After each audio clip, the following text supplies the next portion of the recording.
अमरावती महानगरपालिका आयुक्त सौम्या शर्मा यांनी केली शहरातील निवडक मार्गांची पाहणी, स्वच्छतेसाठी उचलली कडक पावलं। महानगरपालिका आयुक्त सौम्या शर्मा यांनी मंगळवारी वडाळी परिसर, चपराशीपुरा बसस्थानक मार्ग, चौधरी चौक, कॅम्प परिसर इत्यादी मार्गांची पाहणी केली। या दरम्यान त्यांनी शहरातील स्वच्छता, सौंदर्यीकरण आणि आरोग्य दुरावस्थाच्या दृष्टीने महत्त्वाचे निर्देश संबंधित अधिकाऱ्यांना दिले। शहरातील रस्त्याची नियमित साफसफाई, झाडांची देखभाल, पादचारी मार्गावरील माती हटवणे, झाडे व बांधकाम साहित्याचे नियोजन आणि फुटपाथ स्वच्छ ठेवण्याच्या सूचनाही त्यांनी यावेळी दिल्या। प्लॉट धारकांना नोटिसा देणे आणि सामाजिक संस्थांचे सहकार्य घेऊन परिसराचे सौंदर्यीकरण करण्यावर भर देण्यात येत आहे।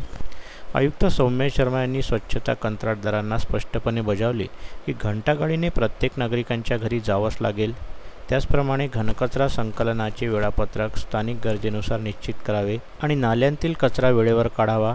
स्वास्थ्य निरीक्षकांना आपापल्या प्रभागातील स्वच्छतेची जबाबदारी नियमितपणे पार पाडण्याचे आदेश देण्यात आले। मनपा राजापेठ कोठा येथून नोटीस बुक घेऊन फेरीवाले, दुकानदार, हॉकर्स यांना डस्टबिन न ठेवणे किंवा इतरत्र कचरा फेकणे या संदर्भात नोटिसा द्याव्यात। तसेच दररोज याचा अहवाल सादर करावा असे निर्देश त्यांनी दिले। शहरातील हॉकर्स आणि आस्थापनांना डस्टबिन ठेवणे आता बंधनकारक असून उघड्यावर कचरा फेकणाऱ्यांवर कडक कारवाई करण्यात येणार आहे।